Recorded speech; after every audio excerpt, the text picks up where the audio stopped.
आजच्या कृषी क्षेत्रातील मोठ्या बातम्या, शासनाच्या घोषणा, अनुदानातले बदल, खरेदी धोरणे आणि बाजारभावांमधील हालचाल सर्व काही तुम्ही पाहणार आहात या व्हिडिओच्या माध्यमातून। दुष्काळ मुक्तीसाठी टाटा मोटर्स आणि महाराष्ट्र सरकारचा पुढाकार, 1500 नवीन जलसाठ्यांचे संवर्धन या उपक्रमांतर्गत राज्यातील 25 जिल्ह्यांमधील दुष्काळग्रस्त भागात अतिरिक्त 1500 जलसाठ्यांचे संवर्धन करण्यात येणार आहे आणि या योजनेच्या माध्यमातून आतापर्यंत 1450 हून अधिक जलसाठ्यांचे पुनर्जीवन करण्यात आले असून 3000 कोटी लिटरहून अधिक जलसाठा क्षमता निर्माण झाली आहे। याचा लाभ ग्रामीण भागातील सुमारे 7 लाख नागरिकांना मिळाला आहे।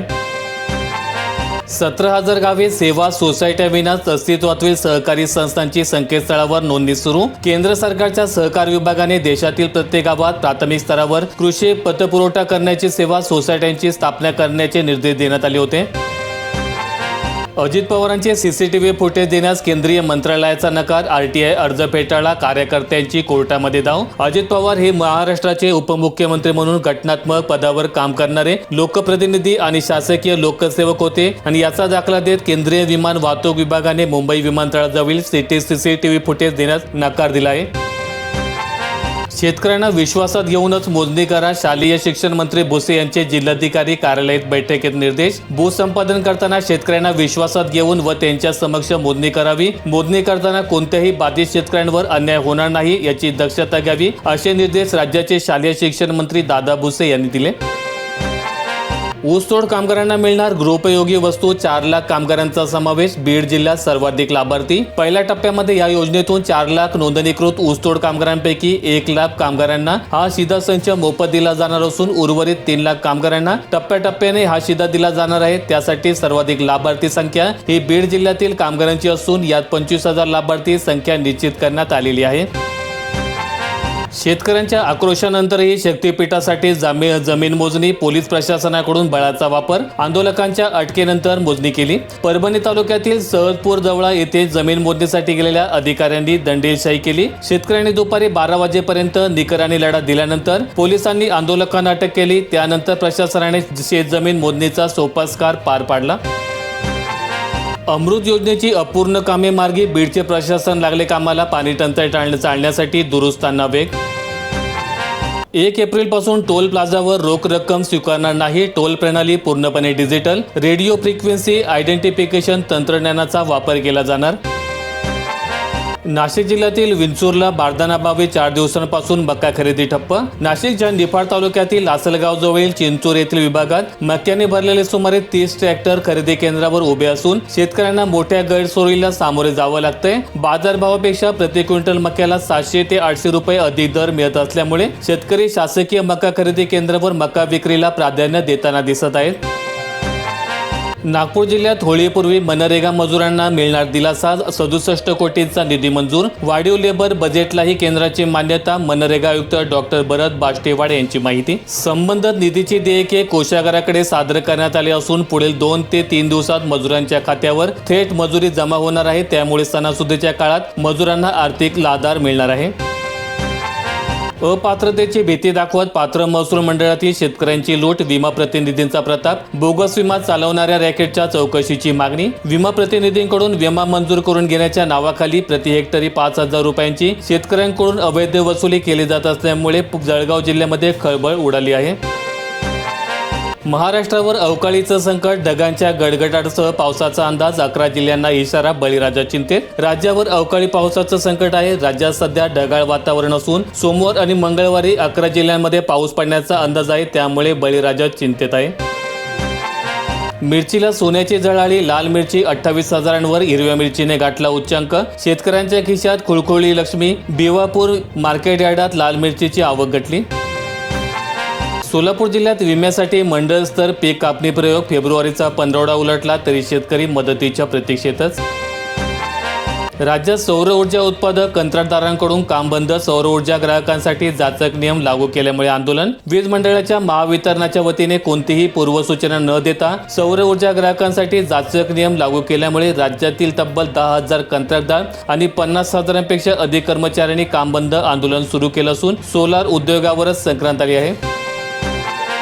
धान्य गेले, पैसेही गेले, हाती कार्ड चोरलं. पुरवठा विभागाच्या योजनेला वर्षभरापासून 24 कोटींची प्रतीक्षा. आत्महत्याग्रस्त 14 जिल्ह्यातील शेतकऱ्यांना धान्य पुरवठा बंद करून अनुदान देण्याचा निर्णय राज्य शासनाने घेतला होता. मात्र मागील वर्षभरापासून हे अनुदान मिळाले नसल्यामुळे लाभार्थी हैराण आहेत आणि त्यामुळे धान्य पुरवठाही नाही, अनुदान नाही अशी गत झाल्याचं चित्र समोर येत आहे. महावितरणने शेती फिडरला तातडीने मीटर बसवावे. राज्य इरिगेशन फेडरेशनची राज्य शासनाकडे मागणी. महावितरणकडून कृषी पंपासाठी बनावट वीज बिल आकारणी केल्याचा आरोप करत राज्य इरिगेशन फेडरेशन राज्य शासनाकडे तातडीने शेती फिडरला मीटर बसवण्याची मागणी केली आहे. म्यानमारची तूर भारतीय तुरीपेक्षा महाग तर आफ्रिकेची स्वस्त. लेमनला मिळतोय व्यापाऱ्यांची प्रथम पसंती. आयातीमुळे दर आले MSPच्या खाली. आवास्य लाभार्थ्यांना अतिरिक्त अनुदान. अकोला जिल्ह्यात 60 कोटींच्या निधी वितरणाला प्रशासनाची मंजुरी. दुर्बल कुटुंबांचे पक्क्या घराचे स्वप्न साकारणार. नांदेड जिल्ह्यातील मुखेड तालुक्यात वाडी तांड्यावर पाणी टंचाईच्या झळा सुरू. टंचाई कृती आराखडा मंजूरच नाही. प्रशासनाचे मात्र वराती मागून गोडे. अखेर उजनीतून शेतीसाठी सुटले पाणी. हिळणीला पोहोचणार 8 दिवसातून दुसऱ्यांदा पाणी सोडण्यात आलंय. शुक्रवारी दिनांक 20 फेब्रुवारी रोजी सायंकाळी 4 वाजल्यापासून 250 क्युसेकने उजनीतून भीमा नदीत पाणी सोडण्यात आले आहे. शाळेच्या रेकॉर्डवर आईची जात लावण्याचे आदेश. खंडपीठाचा ऐतिहासिक निकाल. वडिलांची ओळख लादणे घटनाबाह्य. लेकीला मिळाले आईचे नाव आणि अस्तित्व. अंगणवाडी सेविकांसाठी शिक्षा साथी. मुख्यमंत्री फडणवीस यांची ग्वाही. देशात प्रथमच उपक्रम. कृत्रिम बुद्धिमत्तेचा म्हणजे AI व्यापक वापर करणार. छत्रपती संभाजीनगर जिल्ह्यात जल जीवन योजना गावांना हस्तांतरित करणार. जिल्हा परिषद राबवणार जल अर्पण दिवस. निधोना किन्नी येथे आयोजन. सिन्नर परिसरात शहरासह ग्रामीण भागात वाढल्या घरफोड्या. नागरिकांच्या चिंतेत भर. ग्रामीण पोलीस प्रशासनासमोर चोरांचे आव्हान. मनुष्यबळाची कमतरता भासते. नागपूर जिल्ह्यातील पारशिवनी तालुक्यात स्तोत्र बळकटी करण्यासाठी हवे 3.40 कोटी. पारशिवनी तालुक्यात 105 प्रस्तावित कामांसाठी 6.38 कोटीचा आराखडा. 5 गावांना टँकरची शक्यता. उन्हाळ्याची चाहूल लागताच पारशिवनी तालुक्यातील ग्रामीण भागात पाणी टंचाईचे सावट गडद होऊ लागले. तालुक्यातील तब्बल 54 गावांमध्ये पिण्याच्या पाण्याची चणचण जाणवू लागली असून उपलब्ध जलस्रोतांचे बळकटीकरण करण्यासाठी 3.40 कोटी रुपयांची तातडीची गरज असल्याचं ग्रामपंचायत पदाधिकाऱ्यांनी सांगितलंय. यवतमाळ जिल्ह्यात आधाराभावी 10,000 शेतकऱ्यांची माहिती पोर्टलवर रखडली. जिल्ह्यात कर्ज निवारण योजनेची धामधूम. सहकार विभाग आता शेतकऱ्यांच्या दारी. कर्जमुक्तीच्या माहिती संकलनासाठी विशेष मोहीम.